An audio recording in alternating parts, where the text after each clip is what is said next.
buonasera a tutti, possiamo dare inizio a questo nostro pomeriggio.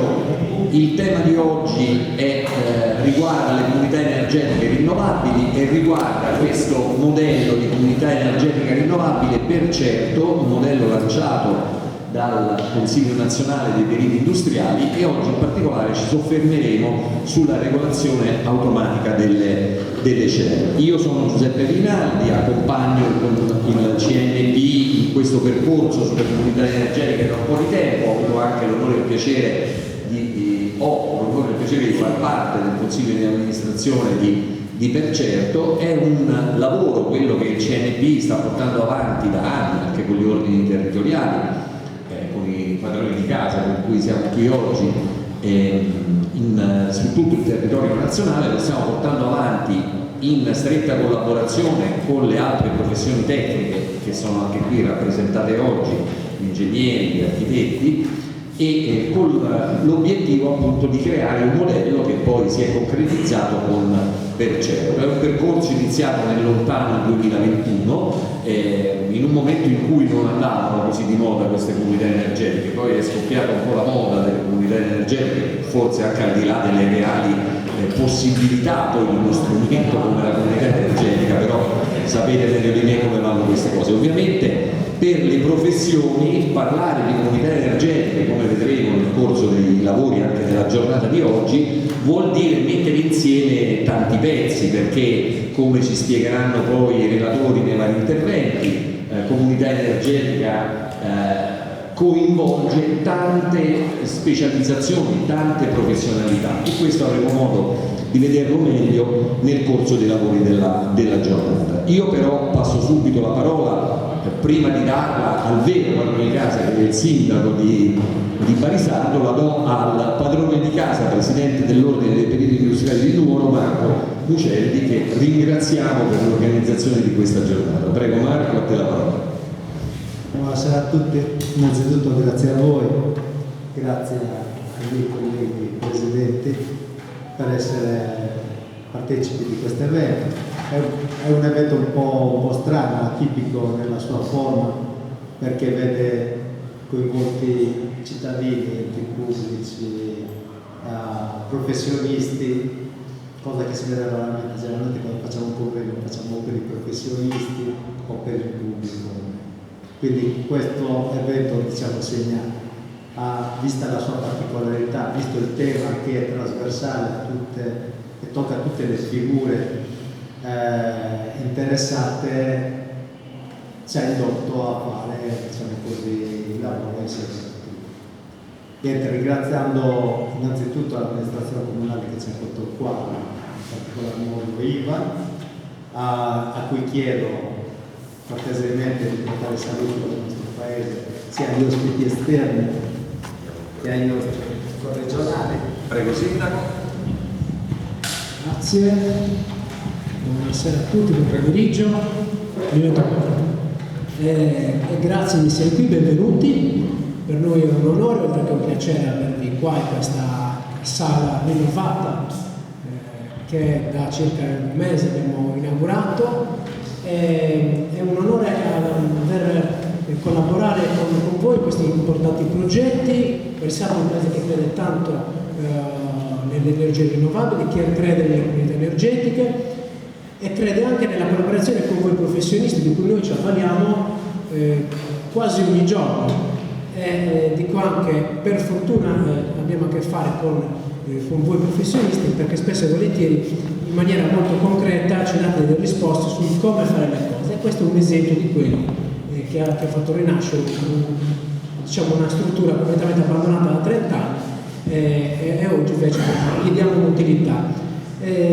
Concludo dicendo che siamo sicuramente molto interessati a questo progetto. Ringrazio Marco per averlo promosso qui a Barisardo, un evento così tanto importante a cui noi ci teniamo, e quindi saluto sia gli ordini professionali presenti, gli ordini dei periti industriali, degli architetti, degli ingegneri, e sarà un piacere. Quindi buon lavoro e buon pomeriggio. Grazie al sindaco Ivan Manelli. Io adesso, dopo il saluto del sindaco e di Marco in rappresentanza dell'Ordine dei Periti Industriali di Nuoro, passo la parola a Giuseppe Ibba, presidente dell'Ordine degli Ingegneri di Nuoro. Prego, ingegnere. Grazie. Esiste anche un collega che si chiama Giuseppe Idda, in effetti ogni tanto mi chiama, che è dalla zona di Puglia. Bene, benvenuti a tutti quanti.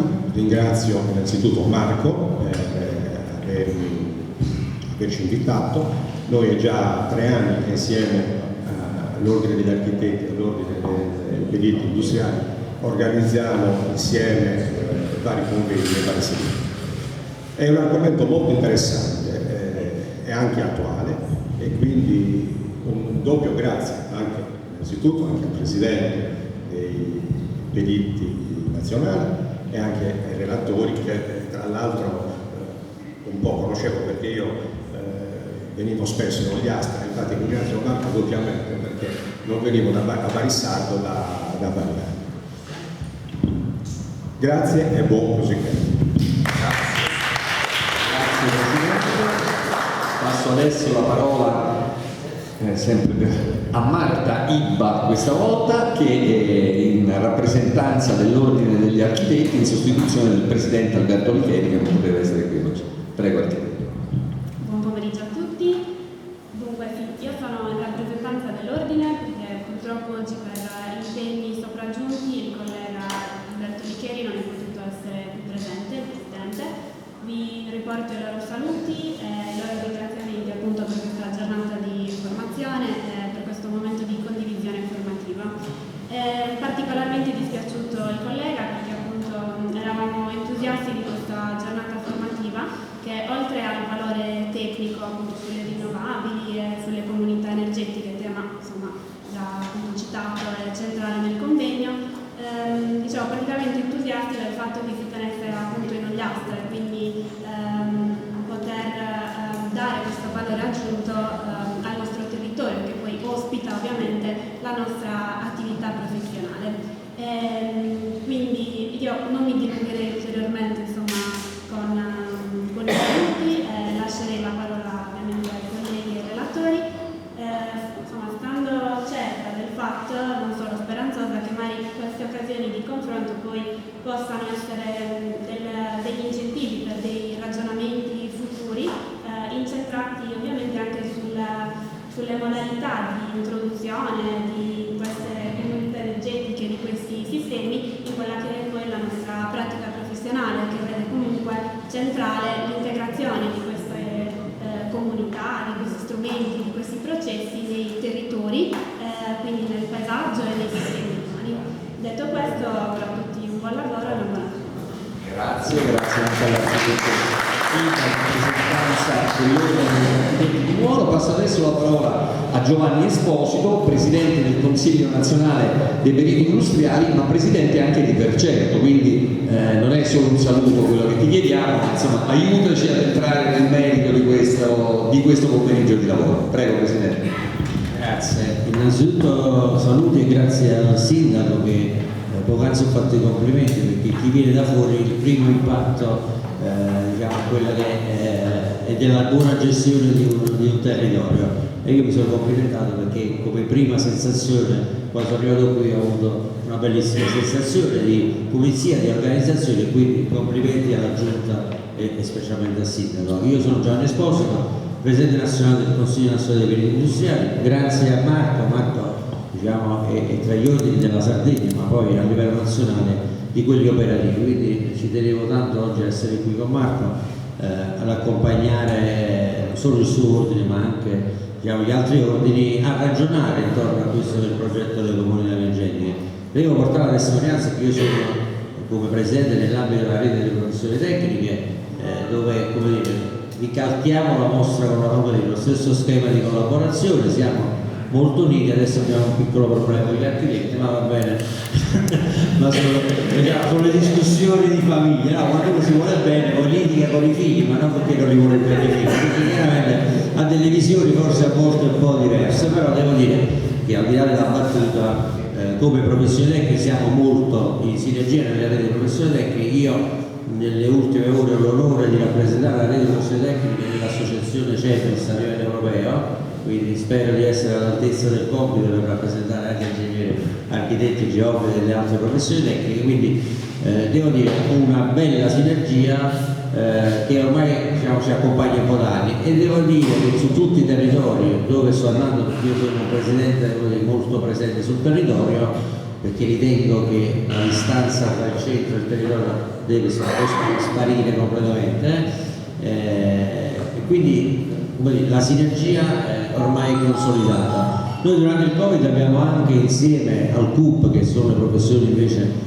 quelle contabili, abbiamo costituito Professioni Italiane, siamo all'interno di questa grossa organizzazione e rappresentiamo tutti insieme 2,5 milioni di professionisti in Italia, quindi facciamo un po' di PIL, devo dire, come libero professionisti. Quindi il governo, al di là di questa nostra dimensione, devo dire che ci sta dando una mano. Noi diamo una mano al governo, come testimoniava il sindaco qui, noi amplifichiamo quello che accade nei territori come i vostri, i tecnici a supporto delle istituzioni, le istituzioni a supporto dei tecnici. Questo accade anche con il governo, perché oggi, specialmente durante questo periodo del PNRR, fare leggi così velocemente non poteva essere fatte se non con il supporto tecnico, cioè mettere a terra un provvedimento che possa far funzionare un sistema come quello, non dico il 110 perché non c'è stata una bella risposta in termini di funzionamento, però parliamo di giuste automazioni, parliamo di energia, parliamo di fotovoltaico, quindi perché fate delle leggi su cui può andarci a rimuginare 1000 volte, e quindi questa collaborazione con le istituzioni è molto forte in questo momento anche a livello nazionale. Non mi dilungo perché io sono un grande chiacchierone, però una cosa la voglio dire, per certo è una fondazione per azioni, nasce da un lungo percorso che abbiamo fatto sui territori. Nel 2021 abbiamo iniziato. Il problema dell'energia c'era, era molto sentito solo da chi doveva pagare la bolletta, poi la guerra ha fatto scoppiare invece il caso nazionale, ha fatto saltare all'occhio di tutti che noi avevamo un costo di energia troppo alto. Ma veniamo poi ai tempi nostri. Noi abbiamo maturato l'idea di costituire una fondazione, una cooperativa per azioni, per mettere a disposizione di tutti i tecnici, non solo dei veri industriali, perché abbiamo un po' immaginato il fallimento del 110, cioè se ognuno cerca di creare nel proprio territorio una struttura già complessa, e lo vedremo in termini organizzativi, significa non mettere a terra i progetti. Lo stiamo facendo non convincendo, ma chiarendo anche alla pubblica amministrazione, specialmente quelle dei piccoli comuni, ma non chiaramente perché sono di serie B, ma perché chiaramente hanno una struttura organizzativa non in grado di poter supportare un'organizzazione come una CER. Costruire una CER significa fare un'azienda di energia, perché significa fare i conteggi del consumer, quando devi avere il produttore, se ci sono fermi, cioè è una vera e propria azienda una CER. Questo slogan di dire si va dal notaio, si fa una CER, noi abbiamo già un termometro a livello nazionale che molte CER già stanno in difficoltà, e quando viene specialmente fatta dalla politica una CER diventa un boomerang per il sindaco e per gli assessori, perché non per colpa dell'amministrazione non riescono poi a dare quelle risposte che il cittadino si aspetta. Quindi io sto portando soltanto una testimonianza a livello nazionale. Stiamo avendo richieste da invece comuni dove chiedono di aderire alla nostra CER, perché noi siamo una CER nazionale,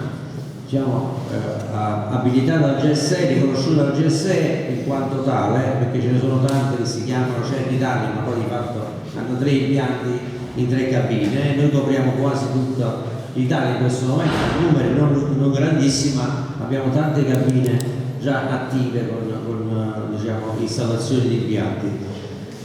E quindi siamo qua per aiutare, non per sponsorizzare, non vendiamo nulla, lo dico ai colleghi. Noi quando andiamo in un convegno i professionisti non vendono nulla, chiaramente vendono la loro professionalità, non ci sarebbe bisogno di andarla a vendere in piazza. Noi agli ingegneri, agli architetti, periti, geometri conosce, il cittadino li conosce, quindi non avremo questo tipo di bisogno.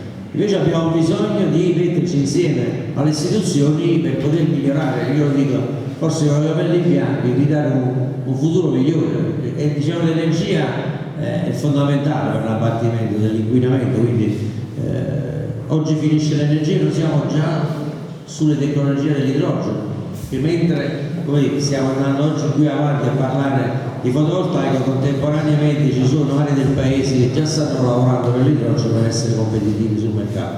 In Europa già la mobilità c'è una parte che va a idrogeno, quindi è un paese che si deve correre per potersi allineare a quelle che sono le esigenze europee, dico anche quelle diciamo al di fuori dell'Europa. Quindi questo è un po' il racconto di Percerto. Percerto è un'organizzazione già pronta, disponibile ad accogliere chiunque all'interno della propria CER, con, diciamo, se un'amministrazione vuole entrare nella CER basta fare una domanda di adesione alla comunità energetica che è già di fatto all'interno. Lo dico così perché c'è il sindaco, mi dicono che il comune basta che faccia l'adesione, poi lo mandi all'ANAC come comunicazione che ha aderito a una cooperativa, ma non sono esperto di amministrazione, quindi potrei dire qualche sciocchezza, però questo facilita il processo all'interno di contesti come questo e come tanti altri contesti per poter partire subito e non aspettare di andare a novai e fare tante cose. Vedremo come funziona l'organizzazione di questa CER e chiaramente poi nasce per i nostri progettisti, perché i nostri progettisti oggi sono in condizione di andare dal cliente e il cliente che deve fare l'impianto con 40% di sconto gli possono immediatamente mettere a terra la proposta e si parte subito. Ecco, abbiamo creato quello strumento perché i nostri iscritti, ma anche, ne parlo sempre con i colleghi ingegneri, lo strumento c'è e quindi utilizziamolo tutti, è uno strumento per tutti. Io vi ringrazio l'ospitalità e forse sono stato un po' prolisso in alcune cose, ma mi faceva piacere dare questo tipo di messaggio. I periodi industriali si prestano a dare una mano alle professioni, si prestano a dare una mano alle pubbliche amministrazioni e chiaramente anche agli imprenditori. Grazie. Grazie al Presidente Esposito, ci ha introdotto in un ragionamento più ampio, ma ci ha introdotto un po' in quello che sarà il tema delle relazioni che adesso si succederanno. Io ringrazio nuovamente in primis Marco Lucelli, il sindaco Ivan Mameli, Giuseppe Ibba, Presidente dell'Ordine degli Ingegneri, Giovanni Esposito e da ultimo ma non ultima l'architetto Marta Ibba in rappresentanza degli architetti della provincia di Nuoro. Grazie, chiamo qui il secondo panel che sono i relatori, quindi Amos Giardino che qui è riportato come direttore tecnico di Percerto ma è anche vicepresidente vicario del Consiglio Nazionale dei Periti Industriali, e chiamerei però direttamente sia Sizia che Pilia qui sul tavolo con noi, insomma se poi preferite rimanere lì come volete, ok, che ci parla, che insomma faranno due altri interventi. Amos Giardino ci parlerà appunto del modello Percerto, mentre Sizia ci parlerà della cyber security delle reti CER e Pilia chiuderà gli interventi con una relazione sulla formazione tecnico-professionale, lo stato dell'arte anche di quella che sono state le novità introdotte dal legislatore negli ultimi anni e come il mondo delle professioni e della formazione le ha recepite. Ovviamente se ci sono domande da parte vostra negli interventi per gli interventi che me le stimoleranno, vi pregherei di farmi un cenno a me che me la segno. Mentre Amos prepara le sue slide che vedrete qui dietro, ti aiuto nell'introduzione perché già il Presidente Esposito ha spiegato un po' lo scopo di Percerto, no? Percerto vuole essere uno strumento già pronto che soprattutto alle pubbliche amministrazioni, ma non solo alle pubbliche amministrazioni, consente di avere già un modello, perché lui lo ha detto bene, malgrado poi ha detto che non è un esperto di pubblica amministrazione, però l'ha detto bene, ovviamente dicendo il comune deve fare l'atto costitutivo, la delibera, va dal notaio, il consiglio di amministrazione, insomma sappiamo che vuol dire per un ente locale, soprattutto piccolo, immergersi in questioni di questo tipo. Percerto è un veicolo nel quale basta bussare, apre la porta a Amos Giardino e la pubblica amministrazione, come il normale cittadino, può entrare in questo veicolo che è già pronto e vi evita anche tutta quella parte relativa a queste complicazioni burocratiche di passaggi che soprattutto per le pubbliche amministrazioni, ma non solo, pensate anche a un gruppo di cittadini, cioè è un po' complessa la questione, è come un condominio alla fine, quindi chi vive in condominio sa che vuol dire, non sono operazioni semplicissime. Fra l'altro, a proposito, visto che mi è venuto in mente condomini, il Consiglio Nazionale dei Beni Industriali e per certo hanno sottoscritto da poco proprio un protocollo d'intesa con la NACI, che è l'associazione nazionale che rappresenta gli amministratori di condominio, proprio per facilitare la collaborazione e l'ingresso dei condomini all'interno di Percerto. Amos, io mi fermo qui, spero che tu nel frattempo sia riuscito a sistemare tutto, quindi io ti cedo subito il microfono. Prego. Bene, grazie.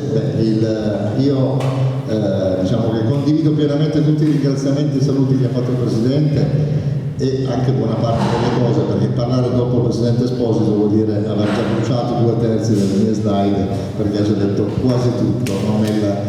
Ormai sono parecchio tempo che lavoriamo insieme su questo tema e quindi molto spesso ci doppiamo anche nelle cose. Perché è nata Percerto? Percerto è, come acronimo, sta per periti industriali, CER, Comunità Energetica Rinnovabile, Total Organization.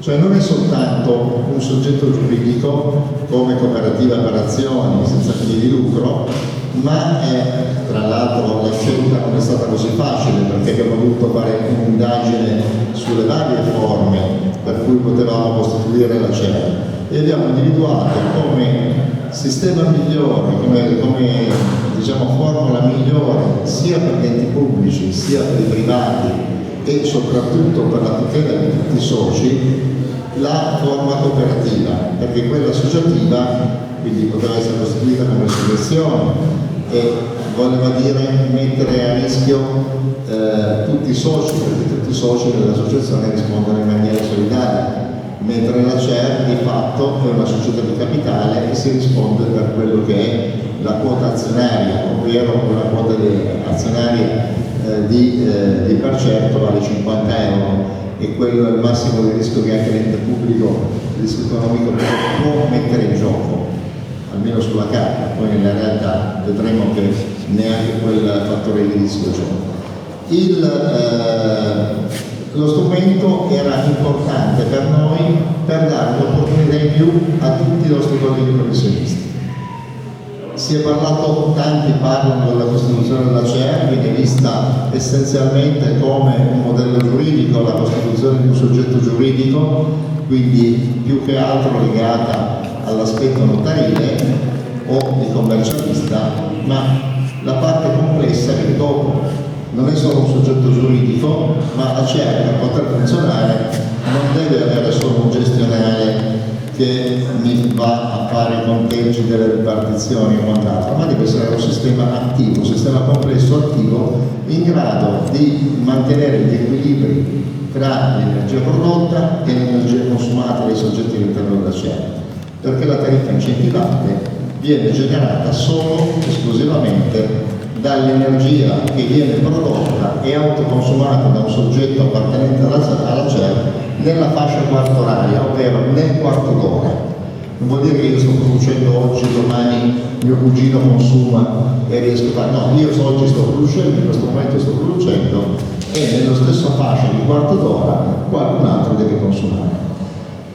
Come vedete da questa prima slide, i soggetti sono ovviamente i prosumer, oppure i produttori esclusivi, il consumer e i progettisti. Il soggetto che noi abbiamo messo al centro di questa CER è proprio il progettista, è il soggetto che in qualche maniera fa da catalizzatore tra le amministrazioni pubbliche, che possono essere sia consumer che prosumer, tra i privati, tra le aziende e quant'altro, li mette in rete sotto la stessa cabina primaria e si crea la configurazione.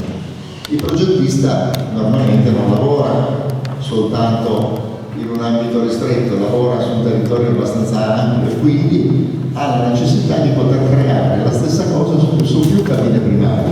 quindi più configurazioni. Ed è per questo che noi abbiamo insistito molto con il GSE, perché fino a un anno e mezzo fa non era possibile, o più di un anno fa, non era possibile creare una comunità energetica nazionale, ma solo per aree di mercato.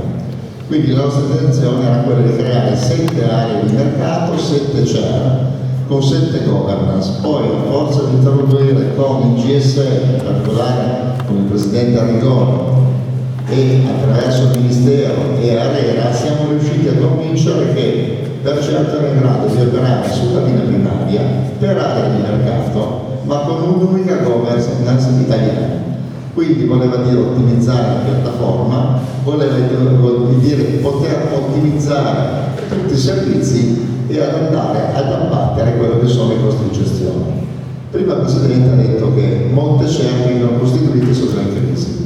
Certo che sono già in crisi perché tutto quello che noi vediamo in questi diciamo 5 punti, che sono i criteri di ripartizione e quelli leggiamo nel regolamento, la gestione documentale, quindi è tutto un aspetto diciamo burocratico amministrativo da gestire, la simulazione economica, perché quando un soggetto che sia prosumer che sia consumer ci porta i propri dati del POD, del consumo e quant'altro, noi facciamo una simulazione economica e una simulazione tecnica del sistema, ma poi viene l'ottimizzazione. L'ottimizzazione è la parte reale, pratica, quella che deve durare 20 anni, ovvero quella CER non è un dispositivo statico, è un dispositivo dinamico dove i prosumer e consumer possono cambiare, ma soprattutto il compito della CER è quello di monitorarla e di ottimizzarla.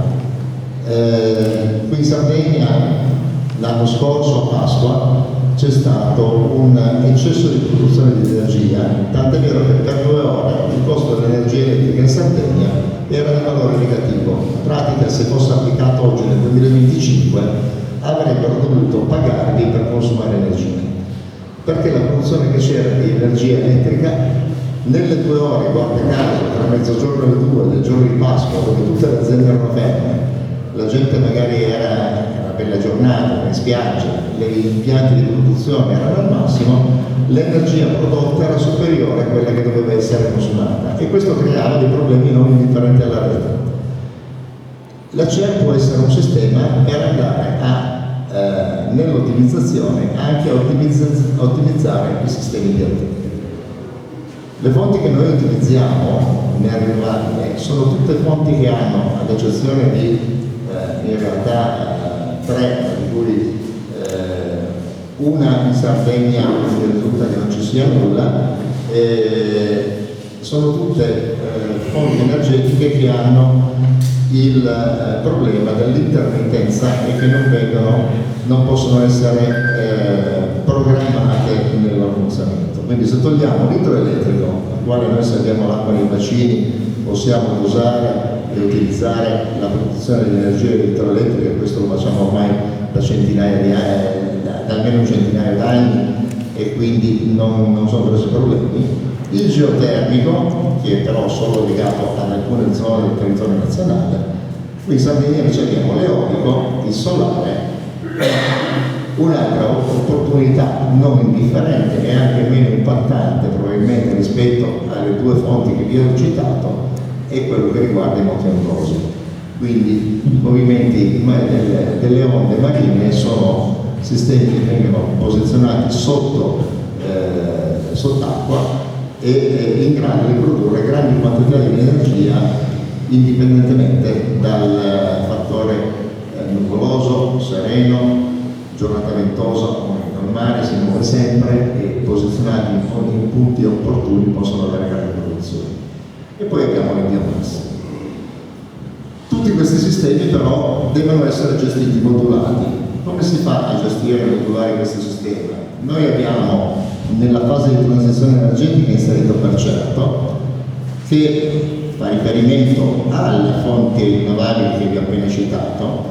L'efficientamento energetico vuol dire produrre energia e generare comfort, perché io se produco solo energia ma non creo comfort, il comfort riguarda tutto, riguarda sia il comfort di chi vive in un certo ambiente, ma anche quello che riguarda l'impatto estetico, l'impatto paesaggistico. Non deve essere un sistema impattante sul territorio, perché altrimenti i vantaggi che portano da una parte si perdono dall'altra.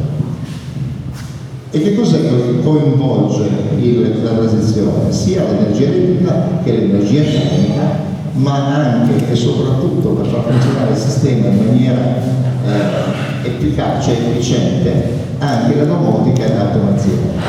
Perché è proprio attraverso la domotica e l'automazione che noi possiamo andare a gestire quello che sono le criticità delle fonti rinnovabili, ovvero quell'intermittenza di cui si parlava prima. Quella che vedete adesso è la schematizzazione di una certa, io ho dei prosumer, dei produttori, dei consumatori e la rete elettrica, ma al centro di tutto questo ho una piattaforma, che è la piattaforma di Farcento, che è in grado di gestire, di monitorare questi sistemi e capire quando sto producendo, quanto sto consumando e se sto consumando troppo poco rispetto a quello che sto producendo, ovvero non ho equilibrato il sistema configurazione all'interno. E quindi in questo caso in maniera automatica io posso anche interagire e generare maggior valore, e va a beneficio di tutti i componenti di quella configurazione e del territorio, creare maggior valore inserendo qualche cosa. E cosa posso inserire?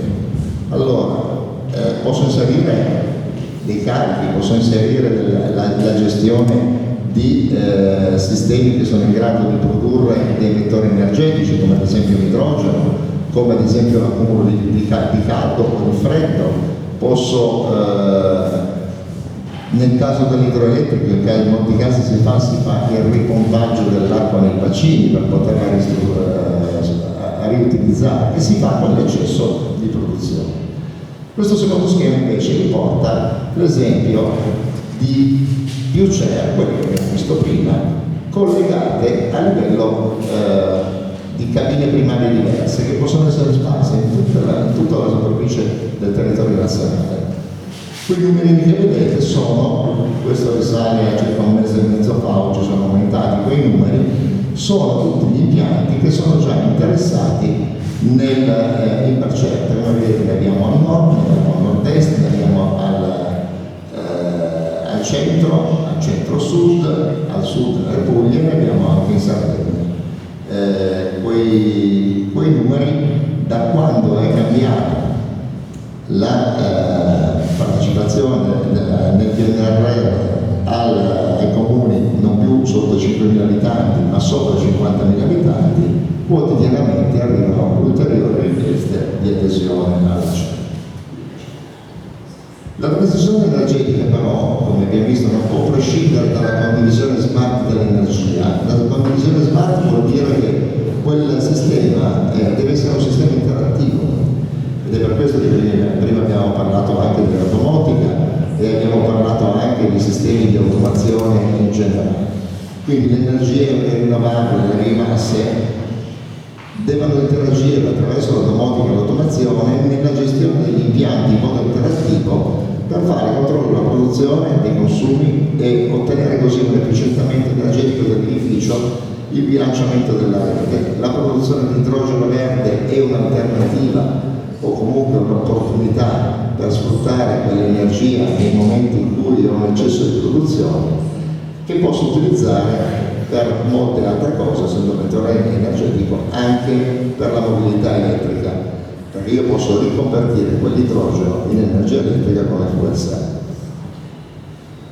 E visto che abbiamo citato l'idrogeno, e anche il Presidente prima ha parlato dell'idrogeno, diceva cosa c'entra con le comunità energetiche e l'idrogeno. Certo, l'idrogeno ha un grosso prezzo, che è quello di essere un vettore energetico, ci consente di convertire attraverso un processo di elettrolisi con l'elettrizzatore l'acqua, separare due molecole in ossigeno e idrogeno e accumulare l'idrogeno, ma ne accumulo anche adesso qui noi non lo citiamo in questa slide direttamente, però sono due prodotti che io posso utilizzare e in qualche maniera commercializzare, che si separano i in contemporanea, quindi l'ossigeno e l'idrogeno. L'idrogeno lo posso stoccare, lo posso utilizzare in una cella combustibile, ovvero in una fuel cell che mi riconverte quell'idrogeno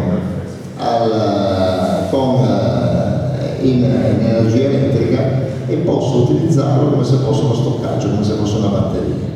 Un altro sistema ovviamente è ricaricare delle batterie comuni che possono essere modulate sempre attraverso sistemi automatici e attraverso la piattaforma.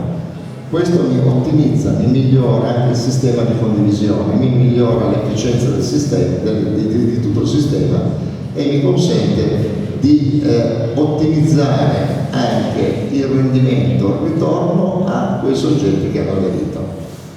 Mi fermo un attimino sui soggetti che hanno aderito perché aderiscono alla cena. I soggetti, abbiamo detto, sono i prosumer e i produttori, ma i consumer anche. I consumer sono importantissimi.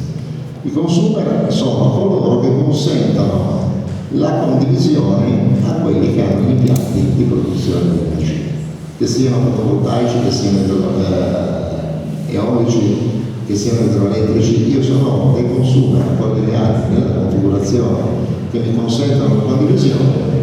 Quella tariffa incentivante, che è un qualcosa di più che va oltre il RIT, ma che mi dà la possibilità di accorciare i tempi di ammortamento degli investimenti e quant'altro, non mi posso percepire. E quello che noi abbiamo notato è che c'è nella popolazione, purtroppo, e qui bisogna entrare in gioco ed è importante il ruolo dei professionisti e degli enti pubblici, è che quando io vado dal privato, dalla signora Maria, dico: se tu semplicemente aderisci alla CEA, non devi fare investimenti, non devi pagare nulla, e in base all'energia che tu stai consumando mentre qualcun altro produce, una volta all'anno ti arriva un bonifico a casa e questi dicono: ma sei in giro, chi mi regala qualche cosa? In realtà nessuno regala nulla. È difficile far capire al cittadino che quell'energia, quel servizio che lui fa di consumare quell'energia mentre qualcuno all'interno della configurazione la sta producendo, viene ripagata con quella quota, con quell'incentivo che ricevono l'anno. Il GSE che lo gira alla CER e la CER a sua volta lo ribalta ai consumer e ai prosumer. Ai prosumer hanno fatto un investimento, quindi arriverà una quota più alta rispetto ai consumer. Però anche i consumer e i prosumer hanno bisogno che qualcuno gli consumi quell'energia, altrimenti quella tariffa incentivante non prende nessuno, non dà risultati. Qualcuno dice: vabbè, ma io ho preso il 40% a fondo perduto del PNRR e quindi cosa mi interessa? E mi interessa perché se quel contributo che tu hai ricevuto non sta in una CER che sta in piedi almeno 5 anni, lo restituisci fino all'ultimo centesimo al GSE, perché deve stare in piedi almeno 5 anni all'interno della CER. Di conseguenza è importante scegliere una CER che sia in grado di garantire questa durata. Diciamo che l'obiettivo nostro va oltre i 20 anni, perché sono per 20 anni che riceviamo la tariffa incentivata.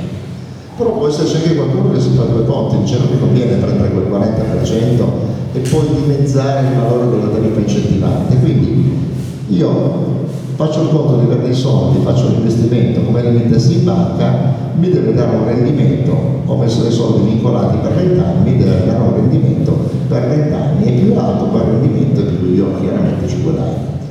Quindi può essere una scelta. In molti casi abbiamo fatto le due valutazioni in parallelo, quando abbiamo visto prima l'analisi finanziaria. Questa è una delle attività che per certo fa nella fase preliminare. Dice: guarda che con quell'impianto se tu prendi il 40% incassi tot, però poi nei 20 anni puoi perdere tot, oppure potresti incrementare ulteriormente la cosa.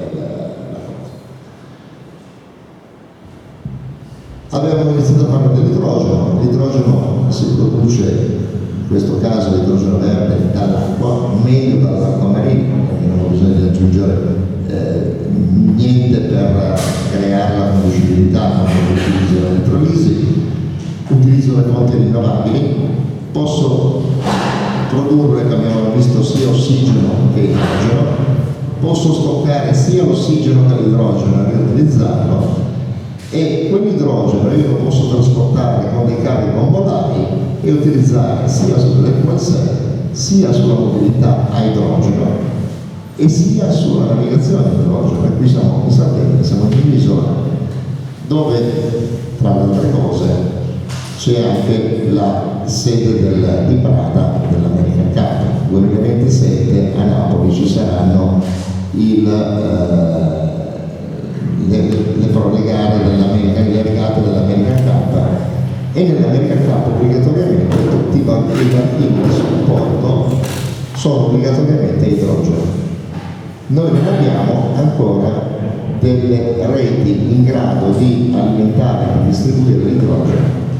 Alcuni armatori hanno già ordinato delle navi ad idrogeno, e la Caronte, ad esempio, ha già ordinato dei traghetti ad idrogeno. Notizia dell'altro giorno che Venezia sta attivando tutto l'acquisto di mezzi pubblici per il trasporto terrestre, non per i vaporetti, per il momento non per i vaporetti nei canali, ma per il trasporto terrestre ad idrogeno, e sta realizzando anche gli impianti di rifornimento ad idrogeno, così come ce l'ha già Bolzano. Bolzano, tutti i servizi pubblici di comunicazione, i pullman, sono tutti ad idrogeno, alimentati da una centrale idroelettrica che serve solo a produrre idrogeno. L'idrogeno però ha anche altre applicazioni, come vedete abbiamo applicazioni industriali. Non per nulla, quando noi abbiamo iniziato per la prima volta a parlare di idrogeno collegato alle celle, abbiamo fatto a Piacenza al Salone dell'Idrogeno, al Key Energy, dove il nostro convegno, che ha attratto molti professionisti, ma soprattutto molte aziende, molti addetti, molte persone coinvolte nell'idrogeno, il titolo del nostro convegno era Idrogeno vettore energetico dalle CER a Industria 5.0, perché all'interno dell'industria anche il passaggio all'idrogeno può essere un vantaggio anche nel passaggio con l'Industria 5.0. Noi siamo stati ospiti ad Arezzo in una grossa azienda Orafa, dove al loro interno si autoproducono idrogeno per i processi industriali, e se l'idrogeno viene prodotto in quei momenti in cui c'è un eccesso di produzione di energia, quell'idrogeno abbatte notevolmente i costi, perché chiaramente è un prodotto che in quel momento è in eccesso, lo posso stoccare. La batteria è vera, anche la batteria la posso caricare, ma quando la batteria satura o vado a comprare un'altra batteria, o altrimenti non posso riempire una seconda bombola o mettere aumentare la pressione per aumentare lo stoccaggio. Mentre l'idrogeno lo posso utilizzare lì, lo posso spostare, lo posso utilizzare dove mi serve, e lo posso utilizzare dove mi serve spostandolo anche da una cabina primaria all'altra, perché una delle altre cose che è in grado di fare per certo come c'è è gestire la flessibilità elettrica. Che cos'è la flessibilità elettrica? Il GSE fa dei patti, delle aste, dell'energia su delle cabine che hanno una criticità di energia, e ti dicono: se tu mi garantisci la produzione di energia per quel periodo in determinate cabine, e io ti riconosco un valore aggiuntivo che torna a beneficio ovviamente dei soggetti che sono coinvolti all'interno della cella.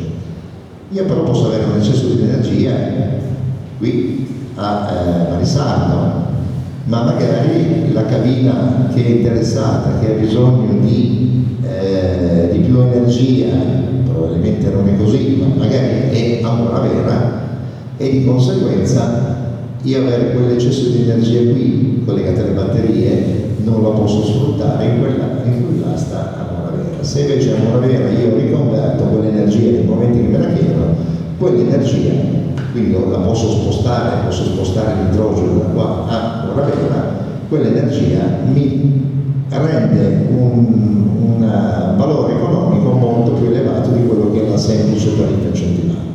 Quindi anche questa parte qua, noi abbiamo all'interno del nostro comitato tecnico scientifico il professor Olivero dell'Energy Center del Politecnico di Torino, che la sua slide famosa è l'iceberg, dove la parte superiore dell'iceberg è l'incentivo, quello che noi vediamo direttamente. Tutti gli altri servizi di cui sto parlando adesso, quindi che può essere la produzione di idrogeno, i servizi ancillari, la flessibilità elettrica, sono tutti quelli che stanno nella parte inferiore dell'iceberg, che possono creare beneficio.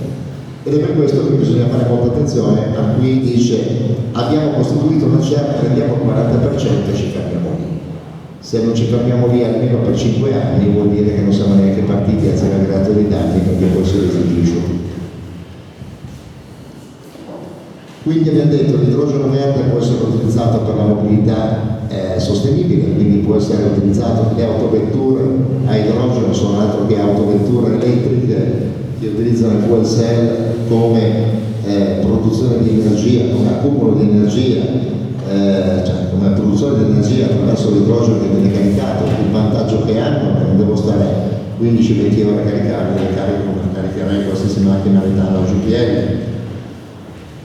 Poi abbiamo invece la questione dei porti, che siano porti industriali, che siano porti turistici.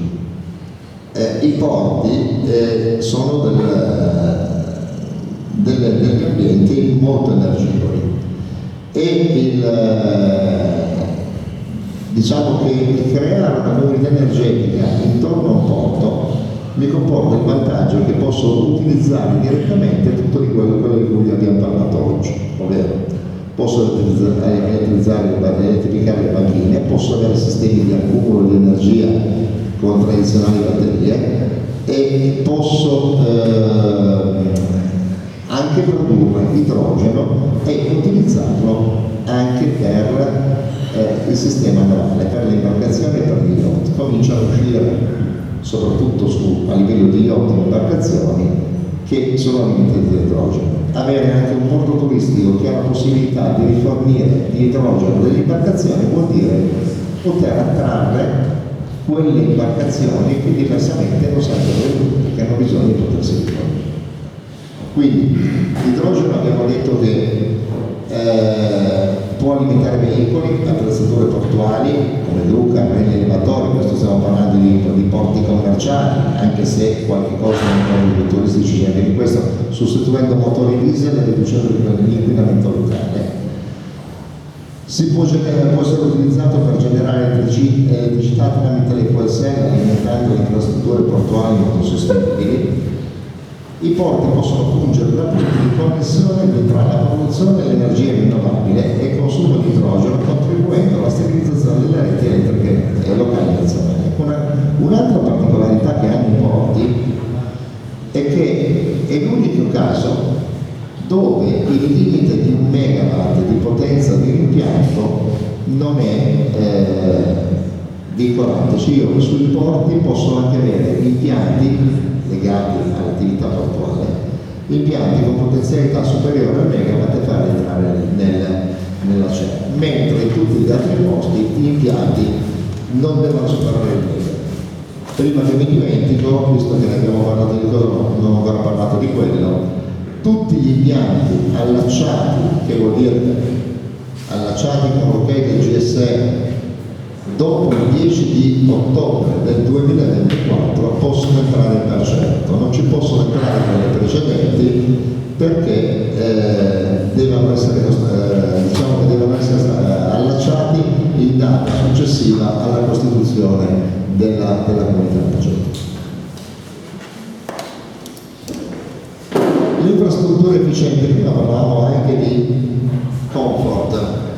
E noi tra i piani industriali abbiamo 8 sezioni, in queste 8 sezioni ne abbiamo una dei designer, poi dimostreremo che in tutte queste sezioni i nostri professionisti sono coinvolti e i designer sono coinvolti perché i designer non confondiamo solo con il designer, l'arredatore, il designer interno, il designer progetta il prodotto, quindi deve essere un prodotto che deve essere funzionale, deve essere bello, deve essere versatile, deve poter essere gestito in maniera... Io qui ho portato l'esempio di una tettoia fotovoltaica dove sicuramente avrò l'elettrotecnico, gli elettronici che utilizzeranno il sistema, diciamo, per la progettazione della parte di produzione di energia, ma avrò i meccanici che mi devono progettare la resistenza di quella struttura, ma posso tranquillamente utilizzare il designer per dirmi mettiamo qualche cosa che creiamo qualche cosa che effettivamente mi può essere diciamo non darmi un brutto impatto anche dal punto di vista paesaggistico, che possa essere piacevole. L'altra immagine è un'immagine non di fantasia reale, è un sistema, quel quadrato marroncino che vedete è un sistema di accumulo di deposito di bombole di idrogeno per alimentare quelle due colonnine, quelle puntine azzurre che vedete sulla banchina, che sono i punti di ricarica dell'idrogeno per le imbarcazioni.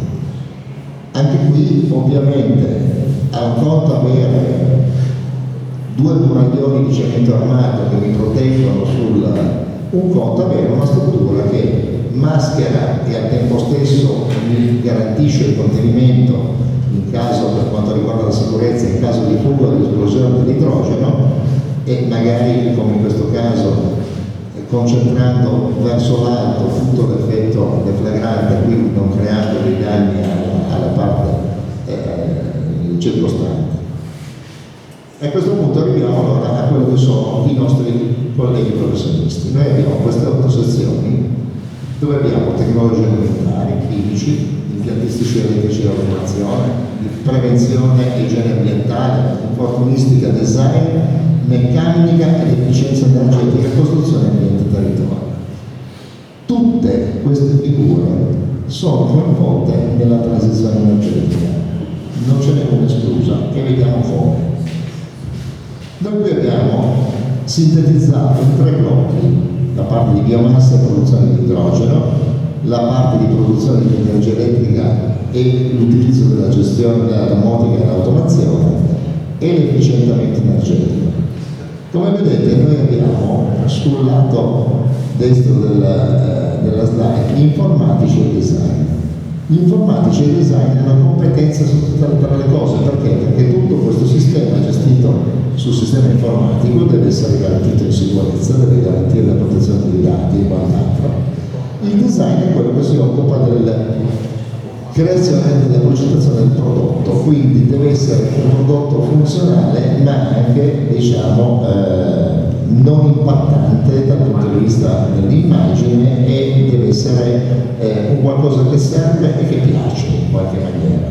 Poi abbiamo tecnologi alimentari, chimici, impiantistici elettrici che lavorano ognuno per i vari settori che andremo a vedere uno per uno, sotto quali competenze, vuol dire che ce ne sono altre competenze per quel settore. Cominciamo con le tecnologie alimentari, dove uno dice ma cosa c'entrano con la transizione energetica? Beh, c'è tutta la parte del riutilizzo per la produzione di biomasse e anche per la produzione in parte si potrebbe essere di idrogeno verde, degli scarti di prodotti alimentari. Abbiamo i chimici, stesso discorso sulla produzione di biogas, sui impianti. Abbiamo l'impiantistica elettrica e automazione, che sono l'automazione dei processi produttivi nella produzione di idrogeno verde, ma anche nella produzione di biogas da biomasse è fondamentale. La prevenzione e igiene ambientale, quindi i controlli ambientali, gestione di prodotti pericolosi di scarto sono fondamentali, soprattutto nella parte che riguarda l'utilizzo di biomasse. La meccanica e efficienza energetica, con gli impianti che lavorano, sono impianti meccanici, impianti di pressione, quindi sono totali competenza loro. Informatica, vedete il monitoraggio dei processi produttivi, il design che riguarda i conforti nella progettazione dei prodotti. Poi abbiamo invece l'energia elettrica, domotica e automazione. Abbiamo di nuovo la prevenzione igiene ambientale, come abbiamo detto prima, l'impiantistica elettrica, esattamente come abbiamo detto prima, qui abbiamo anche l'accumulo dell'energia e della domotica. Ritorniamo di nuovo con gli informatici, con il design, sempre nella stessa ottica di di gestione del sistema e di progettazione dei prodotti. Ultimo blocco era l'efficientamento energetico. Noi vediamo l'edificio, l'efficientamento energetico dell'edificio. Anche qui abbiamo di nuovo la prevenzione e igiene ambientale nei controlli e nelle progettazioni ambientali,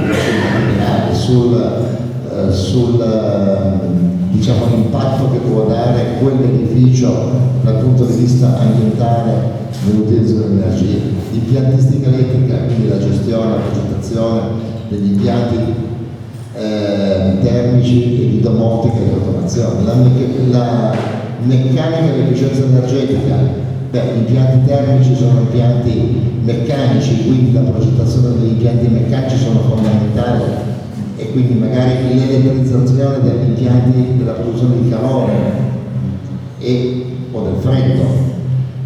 Ritorniamo di nuovo con l'informatica e con il design, e in più abbiamo l'ultima sezione che non avevamo ancora citato, che sono costruzione, ambiente e territorio, che riguardano le ipotesi, quindi le dispersioni termiche degli edifici, delle pareti, degli infissi, di tutto quello che riguarda l'involucro dell'edificio. E come vedete, le 8 sezioni sono tutte quante coinvolte all'interno di questo processo. Io diciamo che spero di avervi fatto capire il perché il Consiglio nazionale ha fatto la scelta di investire sulla promozione di Percetto come strumento per i professionisti. Un'anomalia che ha questa CER rispetto a qualsiasi altra CER o qualsiasi altro soggetto che si occupa di energia, che non ha un servizio commerciale. Non ha un servizio commerciale perché il servizio commerciale non serve. Sono gli iscritti professionisti che utilizzano questo strumento, questo sistema, che hanno l'opportunità di avere quello strumento, ma sono loro stessi che alimentano il funzionamento del sistema. Di conseguenza pensiamo che sia un sistema virtuoso che consente ai nostri 40.000 tecnici, ma non solo, noi l'abbiamo pensato per i periti industriali, però stiamo vedendo che lo stanno utilizzando molto anche gli ingegneri, i geometri, gli architetti che ci contattano in continuazione, ma anche le imprese e le aziende e gli installatori, perché è un vantaggio per tutti, non ci sono preclusioni.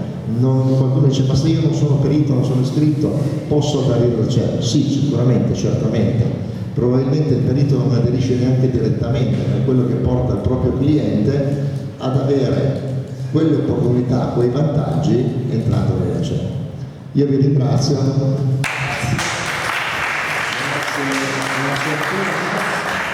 Per questa illustrazione. Poi ho qualche domanda pure io, ma quelle ce le facciamo dopo, perché voi pensavate di sentire magari una relazione che vi parlava della CER, pannello solare. Qui abbiamo volato molto più alto perché siamo andati all'idrogeno verde, quindi una prima domanda, segnatela se ci dici dopo qualche cosa sui costi però di questo idrogeno verde, perché uno dei temi, ovviamente lì abbiamo una fonte di energia rinnovabile che deve servire per farne un'altra, quindi bene, però le domande le facciamo dopo. Questa era una mia, intanto io te la dico così, te la sento.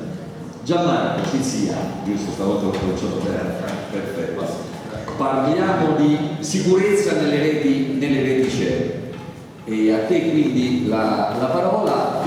Abbiamo già visto con Amos Giardino come parlare di comunità energetica rinnovabile poi coinvolga le professioni a 360 gradi, perché avete visto, lui ci ha fatto vedere dal designer a chi si occupa dell'architettura, perché ovviamente una cosa che diciamo sempre quando parliamo di comunità energetiche rinnovabili è che non ha molto senso andare a mettere in piedi uno strumento sostanzialmente di autoproduzione di energia in un luogo energivoro, quindi bisognerà preoccuparsi pure, e qui il tecnico ovviamente è quello che deve dare queste risposte, che la casa della signora Maria che aderisce alla comunità energetica rinnovabile sia anche una casa che l'energia non la spreca nelle murature, negli infissi, negli elettrodomestici, nella gestione del calore, perché se no non abbiamo fatto una grande operazione. Poi ricordiamoci che tutto questo sistema, io parlo perché questo è ancora qui trafficando, tutto questo sistema serve anche da un punto di vista solidale, cioè le comunità energetiche nascono anche con uno scopo sociale, sono per voi professionisti delle opportunità tecniche di lavoro, ma non dimentichiamocelo mai, dal legislatore nazionale a quello europeo a quello nazionale che l'ha recepito, uno dei temi era anche questo delle comunità solidali, tanto è vero che molto spesso nascono nei luoghi di disagio, diciamo anche sociale, no? Perché ricordo quando siamo stati a Napoli a fare il primo intervento, questa comunità era nata dalla parrocchia, la casa popolare, in una situazione di San Giovanni a Teduccio che sicuramente non è buona. Se posso, visto che tirate in ballo questo discorso, a me è sfuggito, ho parlato più dell'aspetto tecnico, però allora la normativa prevede che tutta la quota eccedente al 55% della condivisione debba essere utilizzata a scopi sociali, quindi non può essere ridistribuita ai soggetti. Ma oltre a questo, Percerto ha definito nel proprio regolamento che il 2% della quota che rimane a Percerto nella gestione viene inserita in un fondo specifico per interventi di carattere sociale. Ovviamente quegli interventi di carattere sociale saranno collegati per singole configurazioni, comunque per aree di territorio, dove quei progetti sociali saranno condivisi con gli enti pubblici, con la popolazione, con soggetti che ci proporranno qualcosa che viene visto come necessario sul territorio dal punto di vista sociale, e quindi è un'opportunità, un ritorno aggiuntivo che arriva al territorio, indipendentemente dal fatto che tutti quanti abbiano aderito o meno nella CER. I benefici, anzi soprattutto i benefici arriveranno alle fasce più deboli che sicuramente magari non possono aderire alla CER. Grazie Amos per questa precisazione, perché è importante capire anche il contesto politico-legislativo in cui determinati provvedimenti prendono vita, e le comunità energetiche hanno anche chiaro questa impronta sociale. Ricordavamo ieri nell'iniziativa di Cagliari che la Conferenza Episcopale Italiana, per esempio, ha parlato di una CER per ogni parrocchia. Quindi perché? Perché i vescovi italiani si sono posti appunto questo problema quando le persone dicevano non ce la facciamo più a pagare, hanno visto nelle comunità energetiche una risposta. Poi questo ha creato pure tanti disandestending, perché ovviamente, come sapete meglio di noi, la risposta lì non è che è così immediata, non è che c'è qualcuno che io ho la bolletta e qualcuno me la paga per me, come ci ha spiegato Amos, non funziona così. Siamo pronti con la building automation per gli impianti residenziali connessi alle comunità energetiche. Gianmarco, a te la parola. Grazie Giuseppe, buonasera a tutti. Gianmarco Sizzi, perito industriale, anch'io faccio parte della squadra di Percerto e ringrazio i presidenti, ringrazio tutti voi per la partecipazione. Vorrei fare giusto un piccolo off topic. Abbiamo parlato prima di ANACI, Amministrazione Nazionale dei Condomini. Proprio ieri abbiamo presentato il primo condominio completamente digitale in Sardegna. È una nuova costruzione, addirittura come nuova costruzione la prima in Italia, e anche questa nuova costruzione completamente automatizzata a me piace dire Percerto ready, quindi pronta ad essere inserita all'interno di un sistema di comunità energetiche, e vedremo come la building automation può venirci a supporto per quanto riguarda la parte di bilanciamento.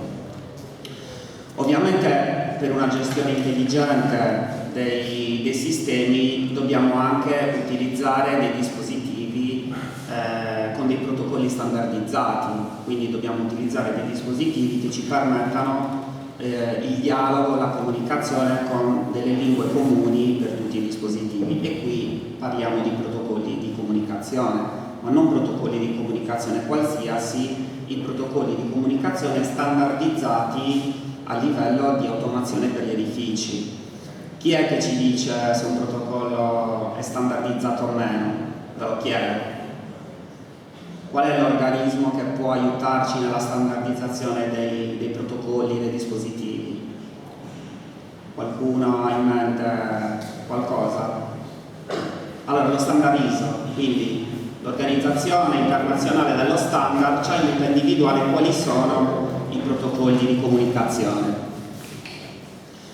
Quindi vedremo i protocolli di comunicazione più utilizzati, quindi anche nella scelta dei dispositivi dobbiamo andare sui protocolli standardizzati, perché come vi faccio l'esempio, a me piace sempre fare l'esempio delle lingue, ovviamente è più comune la lingua inglese, è meno comune magari un dialetto africano, quindi scegliere anche i dispositivi che parlino l'inglese dell'automazione. Adesso vedremo quali sono questi protocolli, perché ovviamente è necessario lo scambio dati e questo mi permette poi di inserire varie logiche all'interno della CER, quelle logiche di bilanciamento che ha evidenziato prima.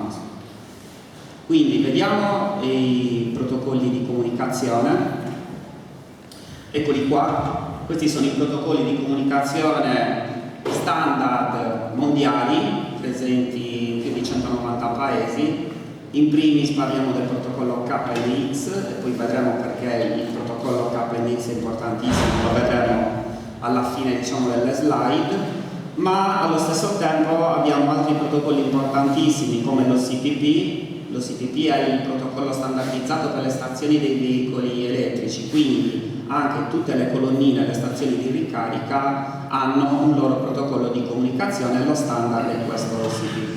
Il protocollo Modbus, che sicuramente conoscerete in tanti, il protocollo Modbus è un po' la composizione, l'acronimo delle parole Modicon Bus, un bus vecchiotto del 1979, ora acquisito da Schneider Electric, ed è uno standard de facto utilizzatissimo all'interno delle automazioni industriali. Perché è un royalty free, quindi è un protocollo estremamente economico. Quindi le aziende non devono pagare nessuna feed per implementare questo protocollo all'interno dei suoi dispositivi. Utilizzatissimo per i misuratori di energia, anche questo in alcuni casi viene utilizzato per convertire l'OCPP, che è un protocollo un po' più ostico, in un protocollo un po' più semplice, quindi Modbus. Ma allo stesso tempo quel simboletto che vedete, quelle due catene, è il simboletto del protocollo CEI 2. Il protocollo CEI 2 è un protocollo nuovissimo, è un protocollo che viaggia su un mezzo trasmissivo powerline, quindi onde convogliate, e con questo protocollo possiamo effettuare una lettura senza misuratori di energia sul gruppo di misura del gestore, quindi il famoso contatore intelligente delle case. Okay, quindi noi col CEI 2 andiamo a leggere direttamente il gruppo di misura senza inserire dei misuratori di terza parte. Per arrivare poi dopo al protocollo Matter, vedremo che anche il protocollo Matter all'interno di un discorso di bilanciamento della comunità energetica è molto importante. Poi fino ad andare, diciamo, alla gestione della piattaforma della comunità energetica, il protocollo MQTT perché ci permette anche di inviare il dato in maniera sicura. Partiamo dal protocollo KNX, vediamo quali sono le sue applicazioni più utilizzate. In questo caso abbiamo un'interfaccia per macchine interne espansione diretta. Immaginatevi anche qui all'interno di questo ambiente abbiamo queste macchine interne qua, espansione diretta. Queste macchine possono essere dotate di interfaccia KNX. Quindi tutto ciò che possiamo fare col telecomando, ma anche di più, perché comunque con un'interfaccia bidirezionale di questo tipo possiamo per esempio vedere gli allarmi, possiamo capire se un filtro è sporco, possiamo capire se la macchina è in blocco, possiamo avere tante informazioni, ma soprattutto possiamo poi modificare il set point all'interno dell'ambiente. Questo anche in ottica di bilanciamento di efficienza energetica potrebbe capitare che in una condizione particolare della CER ho la possibilità, non dico spegnere, magari tirare su i set point per diminuire i consumi energetici. Questa è una strategia che possiamo utilizzare. Protocollo Modbus. Il protocollo Modbus invece lo ritroviamo all'interno dell'inverter, quindi impianto fotovoltaico all'interno dell'inverter, quindi anche qua per prelevare tantissime informazioni dell'inverter posso anche lì, invece che andare sempre sul semplice misuratore di energia, posso prelevare molte più informazioni. Ma anche gli allarmi. Ora un impianto fotovoltaico abbia un'anomalia, un pannello guasto, l'inverter magari lo stesso, qualche allarme, viene notificato all'interno del sistema di gestione, quindi posso intervenire più rapidamente. Questo cosa mi permette anche di implementare i protocolli di comunicazione? Soprattutto l'inversione di paradigma per quanto riguarda la manutenzione. Ormai siamo abituati quasi tutti ad avere una manutenzione di tipo reattiva, cioè si spacca qualcosa, chiamo e vado a sistemare. Adesso con questi sistemi stiamo passando ad un tipo di manutenzione predittiva, quindi con anche il supporto di altri algoritmi di intelligenza artificiale riesco ad elaborare tutti questi dati e questi parametri e riesco ad avere una manutenzione di sicuro più efficiente ma anche più economica, che anche questo è importantissimo. Modbus utilizzato anche per avere i parametri delle batterie di accumulo, anche questo è importantissimo, quindi in determinate condizioni posso usare le batterie di accumulo. Quindi trovandoci in delle condizioni particolari di produzione della CER posso anche dirottare, diciamo, la carica delle batterie per usarla poi dopo un secondo momento, quindi in fase di produzione, di picco di produzione della CER, quindi quando la CER sta generando incentivi potrei usare le batterie per stoccare energia ed avere, diciamo, un vantaggio a livello di incentivo nella CER.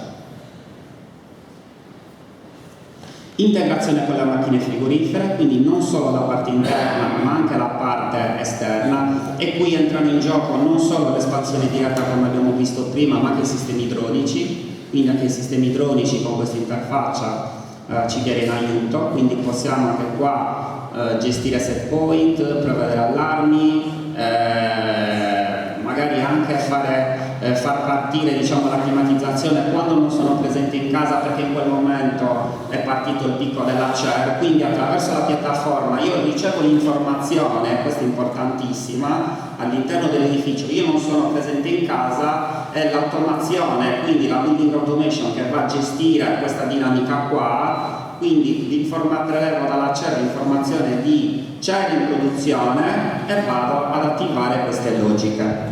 Quindi faccio partire il riscaldamento, ma un sistema idronico mi immagino anche produzione di acqua calda sanitaria, quindi vado ad accumulare energia a consumi decisamente più bassi perché sto prelevando durante la fase di incentivo.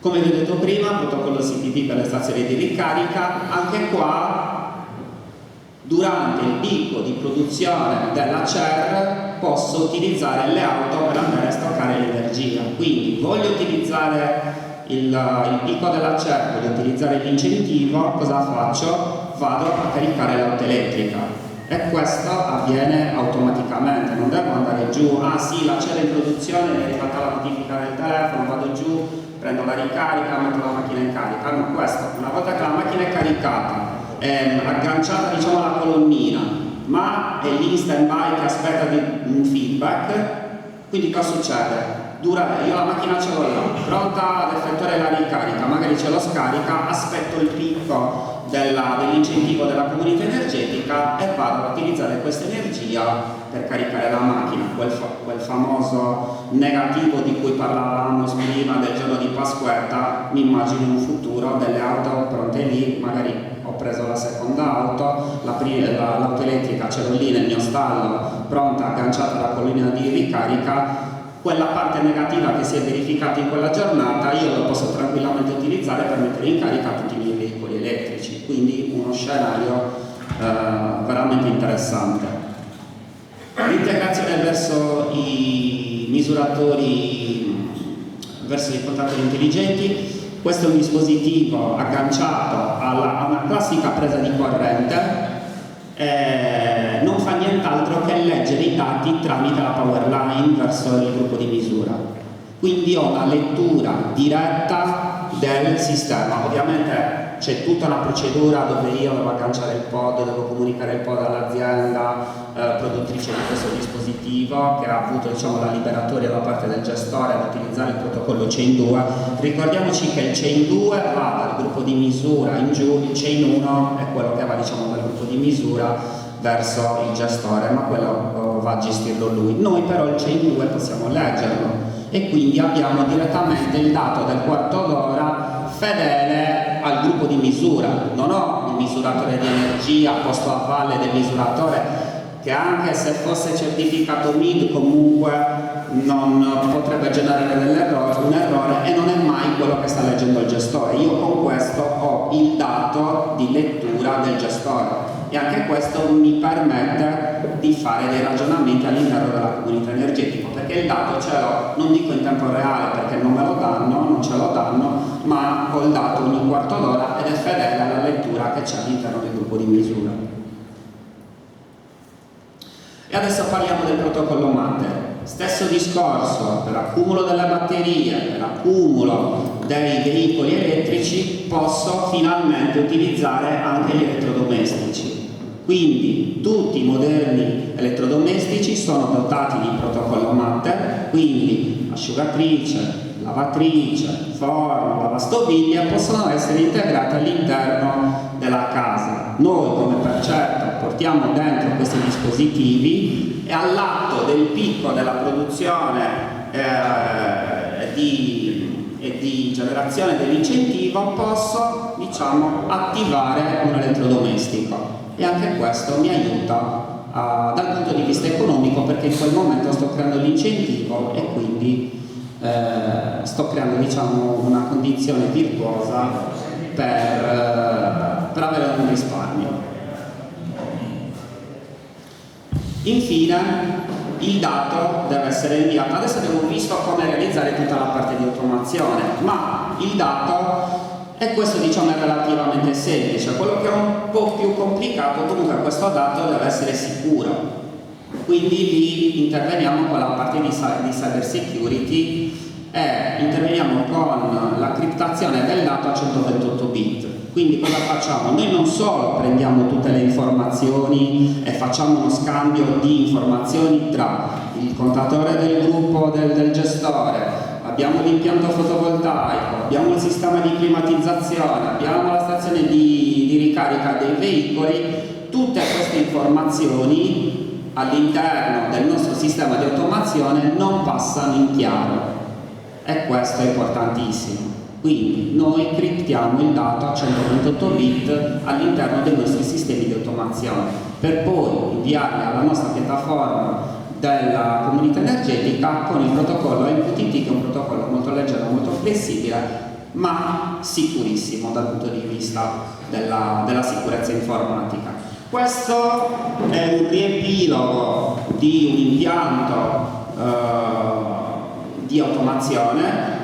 Questo è un impianto che abbiamo realizzato nel comune di Berchidda, quindi questo è un impianto di automazione dove vedete abbiamo sia la lettura del contatore del fotovoltaico, abbiamo la gestione delle macchine frigorifere. In questo caso sono Daikin, ma queste interfacce sono multi-brand. Quindi quando parliamo di protocollo, ricordiamoci sempre una cosa: quando parliamo di protocollo non stiamo parlando di brand. Ovviamente un solo brand non riesce a coprire, come vedete, tutta questa parte multidisciplinare di dispositivi. Quindi ci dobbiamo appoggiare alle aziende, più aziende. Infatti qua stiamo matchando insieme sistemi fotovoltaico, Huawei, con macchine Daikin, con misuratori di energia, comunque del gestore, li stiamo unendo insieme all'interno della nostra automazione. Finisco con il protocollo, come vi ho detto all'inizio, perché KNX è l'unico protocollo al mondo lato bus con una crittografia, come vi dicevo prima, a 128 bit, ma ha un vantaggio perché è indipendente dal mezzo trasmissivo. Quindi io KNX come mezzo trasmissivo posso usare il doppino ritorto, quindi il famoso cavo bus, posso utilizzare il cavo IP, posso utilizzare la fibra ottica per grandi distanze. Questo perché mi aiuta anche in ambito governativo. Mi è capitato di realizzare un'automazione per la Marina Militare, però ho parlato di fibra ottica, KNX, crittografia 128 bit, praticamente non c'era più da discutere. Quindi diciamo, partiamo da questi protocolli che ci danno affidabilità, ma anche per quanto riguarda la robustezza del lato, ma soprattutto ci dà sicurezza lato cyber security, perché oggi non è un argomento che non possiamo tralasciare. Vi ringrazio finito. Grazie Gianmarco. Avete visto insomma come anche tutta questa questione riguardante l'automazione di questi sistemi, perché poi uno degli aspetti fondamentali di questo lavoro che riguarda anche le CER sono i dati. Sempre più comune questa affermazione, però qui è molto importante, perché avete visto anche il collegamento con tutta la parte degli elettrodomestici, con tutta la parte relativa ai consumi, anche per capire in che direzione sta andando questa CER, se sta andando nella direzione giusta o meno, e se stiamo producendo gli effetti per cui l'abbiamo messa in piedi. Adesso si avvicina qui, ultimo ma non ultimo, il professor avvocato Carlo Pilia, che ci parlerà della filiera della formazione tecnico-professionale. Carlo, questo oggi è un intervento che non riguarda solo i periti industriali, giusto? Il tuo è più a 360 gradi, quindi a te la parola per una fotografia dello stato dell'arte di queste modifiche introdotte a partire dai governi precedenti e che piano piano si stanno realizzando e concretizzando anche con alcune luci e ombre, però mi sembra di aver capito. A te la parola. Anche io mi unisco ai ringraziamenti rispetto al tema di per certo. Cercherò di introdurre alcune valutazioni che riguardano le riforme in atto dei percorsi formativi e anche le nuove opportunità che questi percorsi formativi offrono e si possono utilizzare anche nelle comunità energetiche per quanti si vogliono impegnare. Allora, la principale novità che sul piano normativo noi registriamo è per un verso una tendenza alla elevazione dei titoli di studio per entrare nelle professioni. Iniziamo con i periti industriali, hanno fatto una scelta di campo, potranno abilitarsi soltanto se laureati, è una riforma importante, non è più sufficiente il diploma tecnico secondario, occorrerà una laurea, ma attenti, lo scenario evolve perché altre professioni che hanno un duplice livello di competenze, abbiamo parlato di ingegneri, di architetti, stanno proponendo una riforma per polarizzarsi sul livello della laurea magistrale, quindi la tendenza è qualificare i professionisti italiani in uno scenario di mercato nazionale, europeo e internazionale su un titolo, un gradino di studio e un livello di competenze superiore. Quindi i periti industriali vanno sulla laurea triennale, ma ci sono gli ingegneri, gli architetti che vanno su una laurea, per così dire, magistrale quinquennale. Questa è una prima linea di tendenza che dobbiamo cogliere. Una seconda linea di tendenza riguarda il sistema di abilitazione. Oggi i professionisti sanno che si completa un percorso di studi, diploma, laurea triennale o magistrale, e poi si affronta il sistema dell'esame di Stato, che non è altro che un controllo che lo Stato effettua della idoneità di quel diplomato laureato a svolgere la professione. Una fase successiva non obbligatoria rispetto al conseguimento dei titoli di studio. Attenti che questa distinzione, questa separazione che è normale, è in realtà una delle ragioni del disallineamento che vi è tra il percorso formativo e poi le esigenze del mondo del lavoro. Quante volte si dice: tu termini il percorso di studio, ti diplomi, ti laurei, ma non sai fare posso dire niente, quasi niente, dai. Nel senso che ti confronti poi con un altro professionista, con un'azienda, con un'amministrazione, ti dicono: ma che hai studiato fino adesso? Che tu hai studiato teoria, hai studiato quello che è il mondo ideale, ma non hai la concretezza. Primo elemento. Secondo elemento, vedi che queste due fasi separate sono una delle ragioni del ritardo dell'ingresso nel mondo del lavoro in Italia, a cominciare dai professionisti. Perché fai il percorso di studi, poi devi fare il percorso di abilitazione, se ti va bene ci vuole almeno un anno dopo il diploma, almeno un anno dopo la laurea. E quel tempo è preziosissimo, perché perdi opportunità, ritardi anche la possibilità di fare esperienze e una progressione nel mondo del lavoro. Com'è che si può semplificare? Il governo italiano ha introdotto una riforma, si chiama la legge Manfredi, che sono le lauree abilitanti. E sapete perché sono nate? Un po' per la contingenza. Sono nate a ridosso del Covid. Vi ricordate?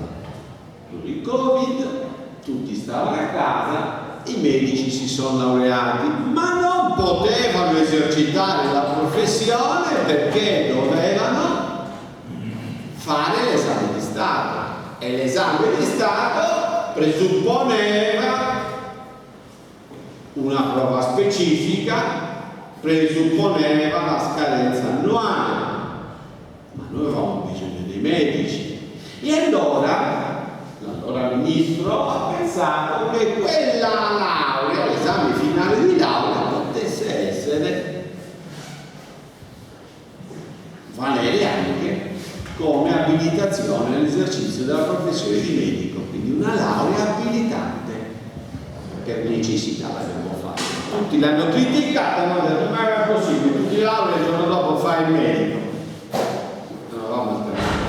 Ma quella soluzione là in realtà poi è diventata nelle norme, la legge Manfredi, la 163 del 2021, è stata attuata nel 2023, ha reso direttamente abilitanti le lauree per farmacisti, biologi, veterinari, psicologi, periti industriali, geometri, periti agrari,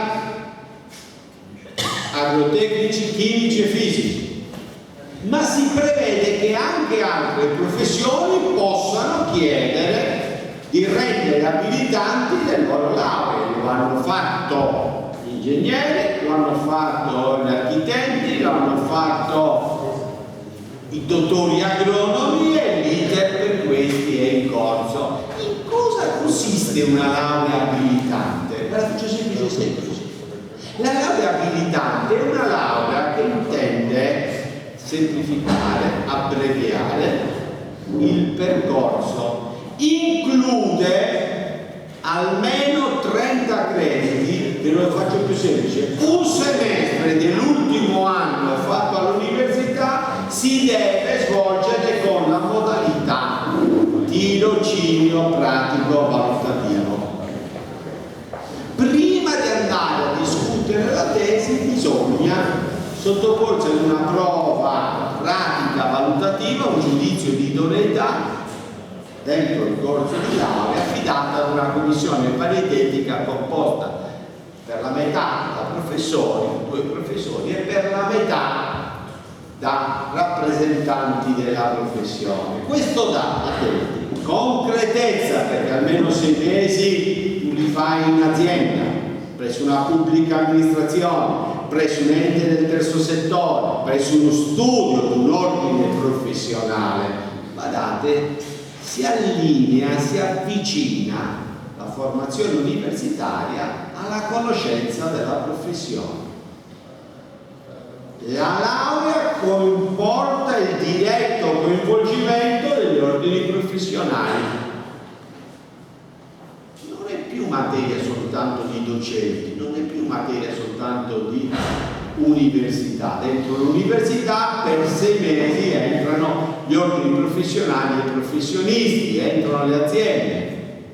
Questa è la sfida importante, che non tutti hanno colto. I periti industriali la stanno già facendo da qualche anno.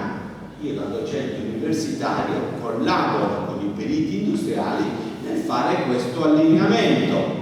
Nel dire, presidenti, voi non aspettate che arrivi il laureato, una volta all'anno fate l'esame di Stato, adesso dovete entrare nelle lauree perché vi dovete occupare di almeno un semestre, dovete mettere un tutor dell'ordine, dovete individuare 2 componenti della commissione paritetica, dovete individuare un componente che va in seduta di laurea.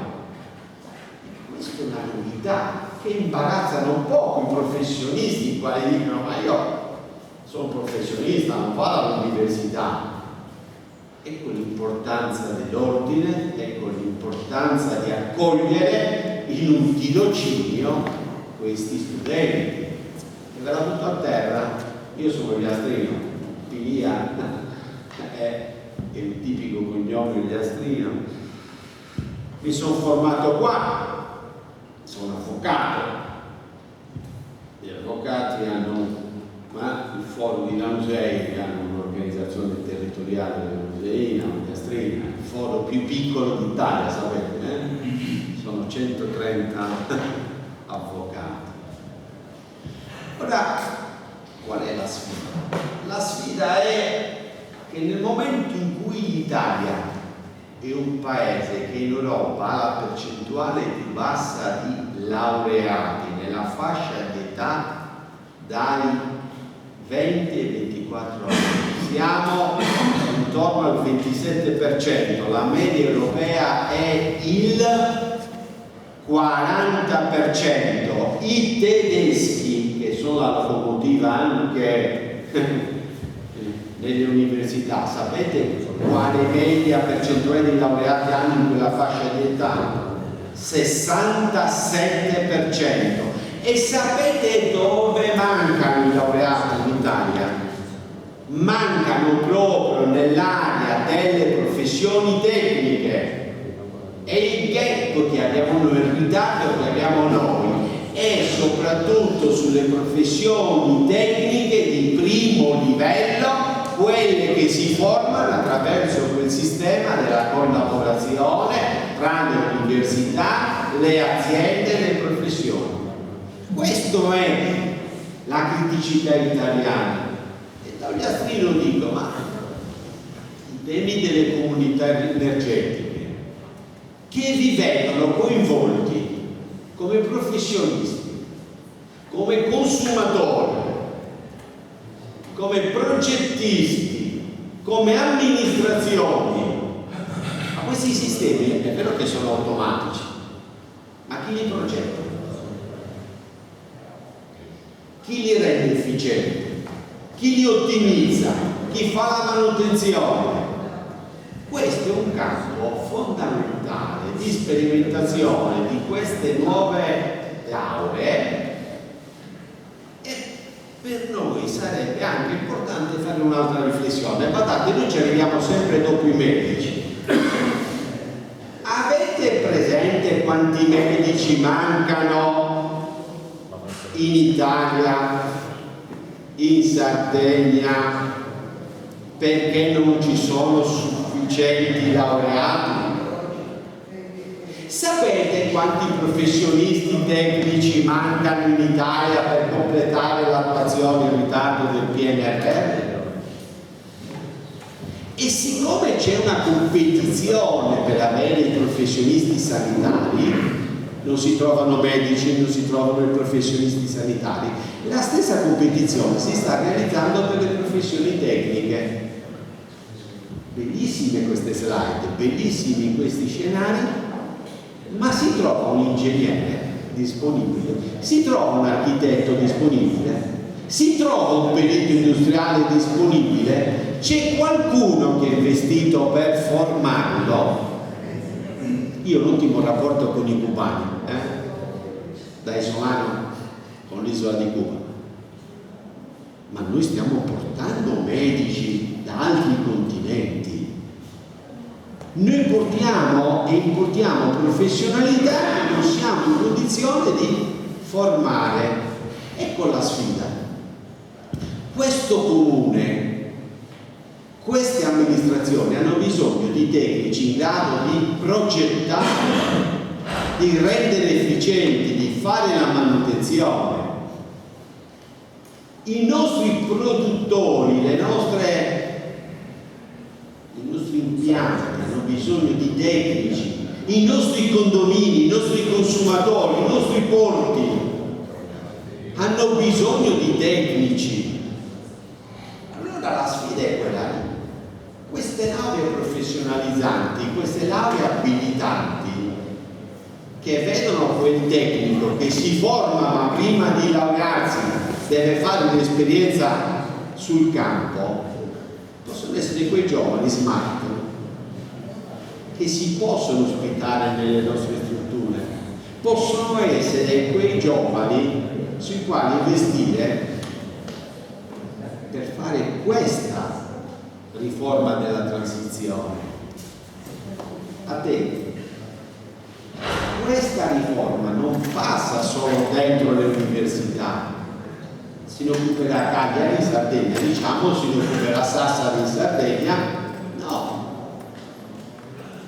Quel semestre, che a seconda delle lauree è anche un anno, si svolge presso le aziende e presso i professionisti, presso le amministrazioni, gli enti del terzo settore, presso quelle realtà dove si devono applicare queste transizioni, questi processi. E allora bisogna farsi parte dinamica. Perché dico questo è finito? È facile da noi dire non ci sono tecnici a sufficienza. Oggi si dice non ci sono medici, si fa un bando per far venire i medici dall'estero. Attenti che se noi per fare le comitè energetiche dobbiamo fare un bando per far arrivare i tecnici da un'altra regione, probabilmente non sceglieranno la nostra regione perché la remunerazione è più alta in altre regioni. Ci dobbiamo rimboccare le maniche, lo dico da docente, ma lo dico anche da consulente dei tecnici, e lo dico anche da gastrino, perché questi giovani siano incentivati, siano coinvolti a fare i tirocini, questi necessari per abilitarli sui nostri territori, su queste novità qui, altrimenti la CER è una bellissima idea, per certo è un bellissimo progetto, ma se non lo portiamo nelle università, se non coinvolgiamo gli studenti, se non lo portiamo nei condomini, se non lo portiamo nelle amministrazioni, se non lo portiamo nelle aziende, corriamo il rischio che rimane un discorso troppo teorico, troppo astratto, e si riduce il impegno. Amos ha fatto vedere tutte le competenze, dal design al tecnologo alimentare, ma va bene per fare vedere, si possono in realtà coinvolgere tutti i professionisti. Quando l'università salta, chiudo veramente su questo punto perché sono docente all'Università di Cagliari, si lamenta che ci sono meno studenti, siamo il paese d'Italia con meno laureati percentuali, l'analisi da fare è che non siamo in grado di coinvolgere in percorsi formativi professionalizzanti i nostri studenti. Li lasciamo a casa, li lasciamo a spasso, ma in realtà le riforme ci sono, spetta a noi metterle a terra e dargli concretezza. Scusate.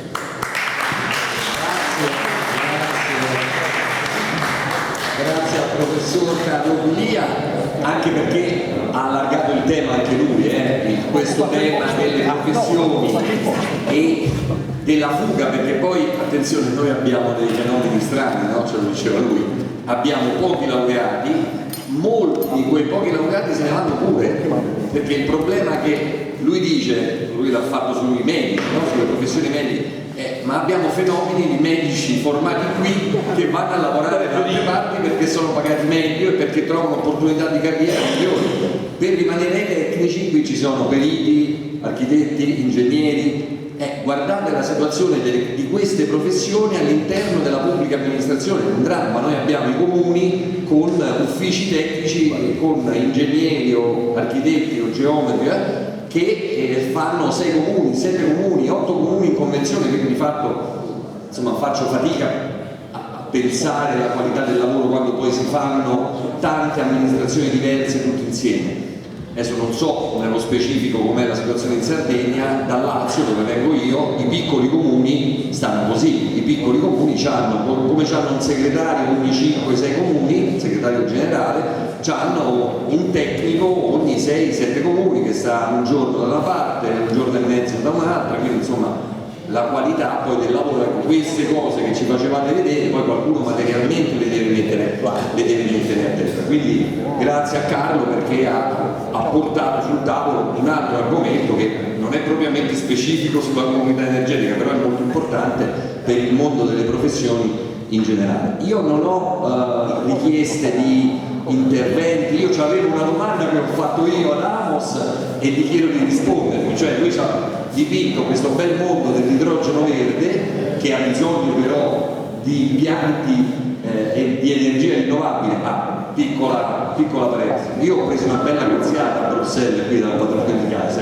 vedete lì, perché io moderavo un convegno. Posso fare un'altra?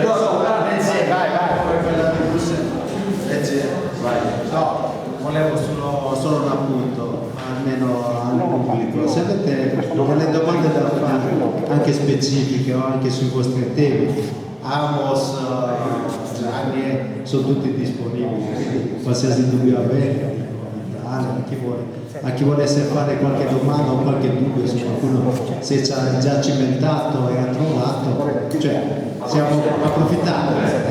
Grazie Marco, l'avevo detto pure io, tanto è vero che la prima domanda l'avevo fatta io, lui ci ha fatto questo bel quadro introducendo anche il tema di un altro vettore di cui si parla molto, che è questo idrogeno verde. Io ne approfittavo per raccontare la cazziata che ho preso a Bruxelles, moderavo sempre un convegno sulle energie e mi sono permesso di dire che in Italia c'era un quadro un po' schizofrenico con regioni che hanno stoppato la situazione tipo la Sardegna ed altre regioni che invece hanno la manica molto più larga, ma io non entravo tipo la Puglia, mi sembra che citassi quella occasione, ma io non entravo nel merito della scelta, perché oggi me l'ha ridetto, tu volevi far mettere le pale eoliche in questa bella spiaggia. No Marco, io non volevo far mettere, facevo solo un esempio e dicevo che probabilmente sia per le professioni che per le imprese sarebbe preferibile avere un quadro normativo più chiaro e più uniforme sul territorio nazionale. Ma torniamo ad Amos e al suo idrogeno verde.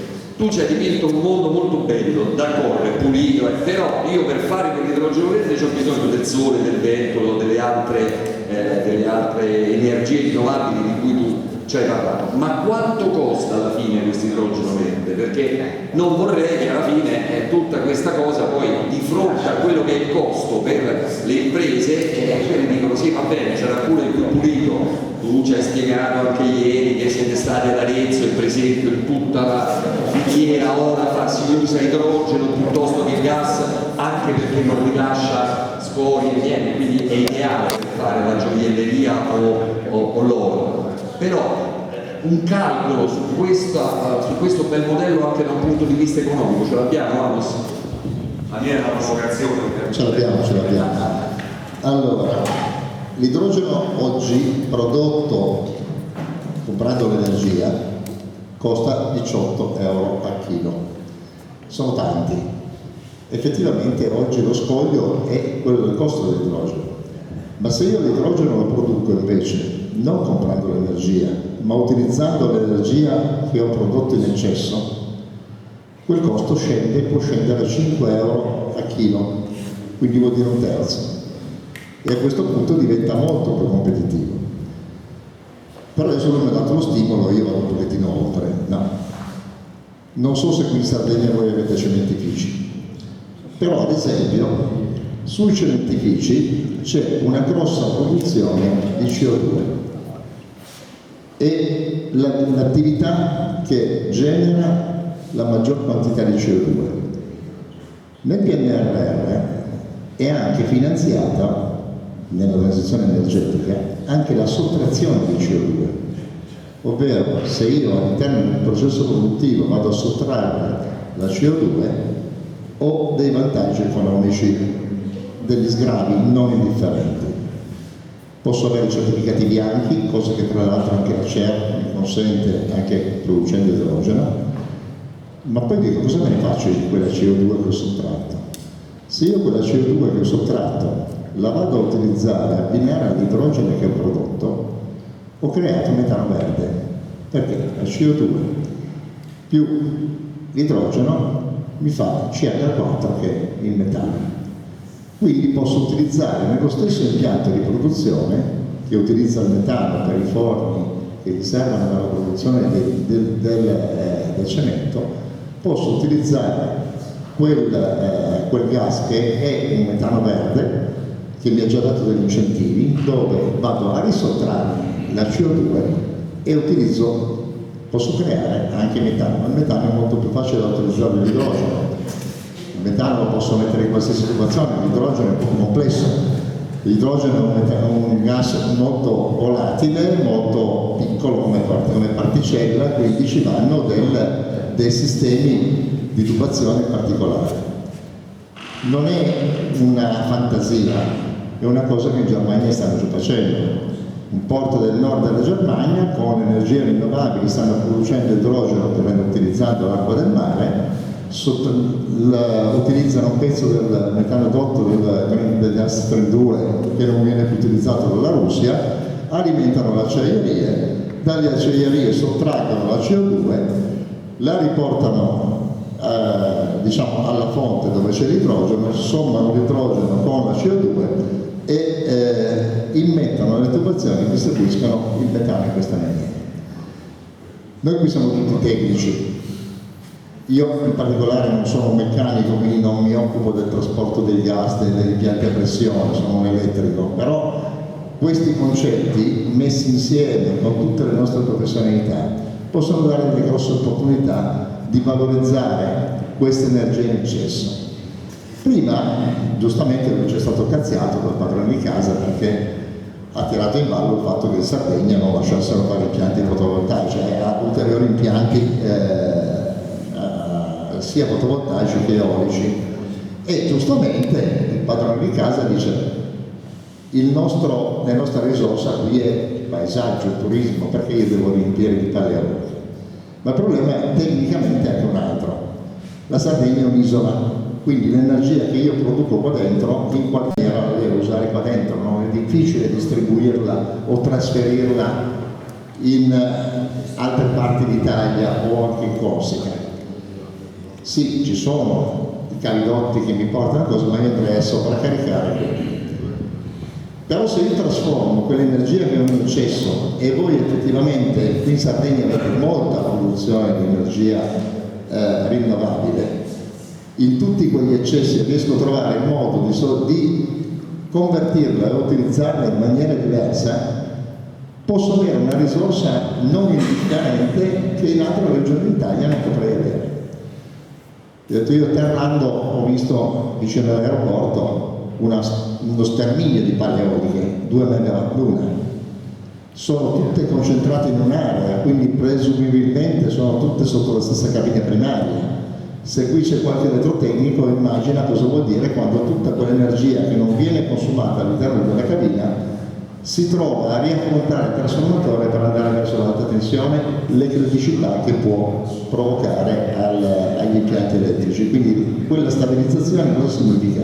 Significa che a un certo punto io devo installo le pale, devo fermare gli impianti perché altrimenti metto in crisi il sistema. In Spagna è successo quello. Grosse produzioni di energia rinnovabile, a mezzogiorno e mezza, quindi il momento in cui c'è la massima produzione, un calo di produzione, perché anche succede dappertutto. Nella pausa pranzo, voi non avete idea qual è il calo di assorbimento che c'è sulla rete elettrica, perché le aziende fermano, la gente va a mangiare e c'è un picco negativo, quindi è tutta energia che noi abbiamo disponibile che ci crea dei problemi in meteorologia. Allora, ritornando alla domanda principale, se io utilizzo tutta quell'energia, utilizzando sistemi intelligenti, anche con intelligenza artificiale, che sono in grado di attivarmi dei dispositivi che mi valorizzano quell'energia in eccesso e me la possono valorizzare in molti modi. Una è l'idrogeno, altra è andare a attivare sistemi di accumulo, altra è ridistribuire quell'energia in momenti in cui io non ho l'energia disponibile, quindi rendere un sistema interattivo, ho dei grossi vantaggi economici e abbasso notevolmente quelle costi. Diciamo, un elettrizzatore quanto costa? Dipende dalle esigenze. Io un elettrizzatore posso averlo da 20 kW come da 1 megawatt. È ovvio che se io devo andarmi a modulare l'inserimento dell'elettrizzatore in base all'energia in eccesso che ho, mi conviene avere tanti eletrizzatori di piccola taglia da poter inserire in cascata a secondo di quello che mi serve. Cioè, è una questione che riguarda esclusivamente noi tecnici nell'andare a consigliare i nostri clienti e a fare la progettazione ottimizzata per quello che sono le esigenze in base a dati reali, misurazioni sulle reti, monitoraggi. Il vantaggio della CER qual è? È che mi consente di avere il monitoraggio sulla configurazione. Ne parlavo prima fuori mentre fumavo la sigaretta. Se io inserisco dei consumer, non è che ho ridotto il consumo. Il consumer consumava lo stesso. Se questo edificio all'interno di una CER o non c'è, il consumo di questo edificio rimane invariato. Che cos'è che cambia? Che io all'interno di una CER posso monitorare il sistema di produzione, il sistema di consumo ed andarlo a compensare. Se questo edificio è fuori dalla configurazione non lo vedo e non riesco a compensare, non riesco a dare quei vantaggi. Quindi il concetto di allargare il più possibile la configurazione porta dei vantaggi a tutta la collettività che sta sotto quella cabina. E qui mi rivolgo, visto che prima c'erano anche rappresentanti degli enti pubblici, c'erano dei sindaci. Gli enti pubblici avrebbero con le CER dei grossi vantaggi, ma hanno anche dei grossi problemi se costituiscono una CER, perché devono prima costituirla e già lì ci sono dei problemi non indifferenti. La seconda è che dovrebbero gestirla, e gestire quella CER gli enti pubblici in particolare, ma neanche i grossi comuni, sono in grado di gestirla, tant'è vero che in genere anche sulla gestione dell'energia terziarizzano tutto, c'è dei pod e quant'altro. Qual è il vantaggio della cooperativa per azione? Per questo è il motivo che abbiamo scelto. Perché una volta che si è fatta una delibera e si decide di entrare con i propri edifici in varie forme, come consumatore, come prosumer, come conferente, cioè io non investo niente, però mi metto a disposizione delle aree, delle superfici dove qualcuno magari mi fa l'impianto e io comune ne ho il beneficio perché divento consumatore senza pagare quell'energia. Ma non corro più il rischio di aver coinvolto il patrimonio dell'ente pubblico in un'associazione o peggio ancora in una fondazione di partecipazione dove devo aver investito dei fondi non indifferenti, me la cavo con 50 euro di quota di adesione, quota, scusate, non è una quota di adesione, è un'azione della cooperativa. E che differenza c'è tra l'azione della cooperativa e la quota di adesione in un'associazione? Che la quota di adesione dell'associazione io la devo pagare tutti gli anni.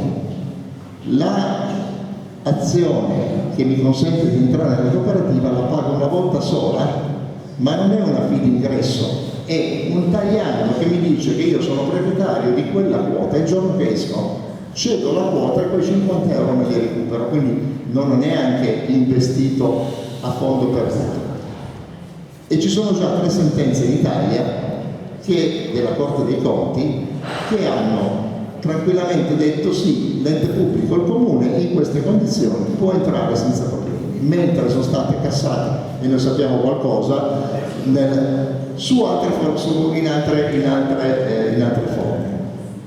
Quindi le opportunità ci sono,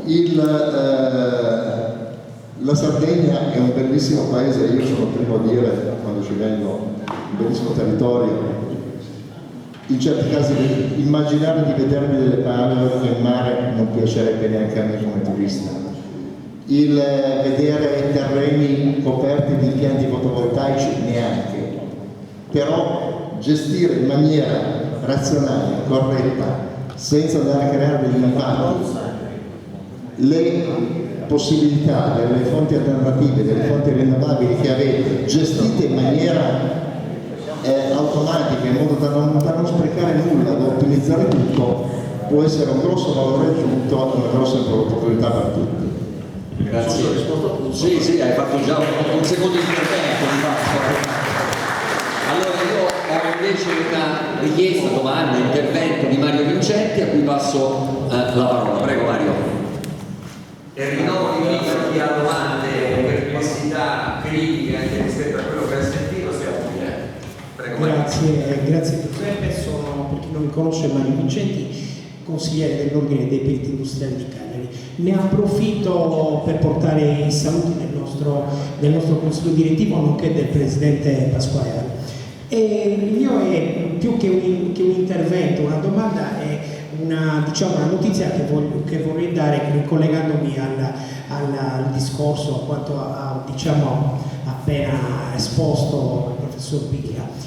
Stamattina c'è stato a Cagliari un incontro che riguarda la revisione del prezzario regionale dei lavori pubblici della Sardegna, e in questa occasione come Ordine dei Periti Industriali in questa attività sono coinvolte diversi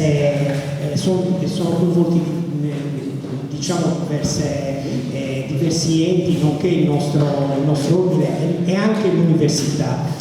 E ci siamo consultati con i colleghi e come Ordine dei Periti Industriali abbiamo proposto che in questa attività vengano integrati nei tirocini che sono previsti per l'attività anche un accordo che si potrebbe portare avanti tra l'università e gli ordini professionali per mandare avanti appunto la revisione del prezzario, ricollegandoci appunto alle lauree professionalizzanti, quindi all'inserimento nelle LP0, soprattutto nella 03 credo per questa attività. Quindi volevo dare questa informazione, insomma, per invitare un po' tutti a monitorare e capire un pochino come possiamo mandare avanti questa iniziativa.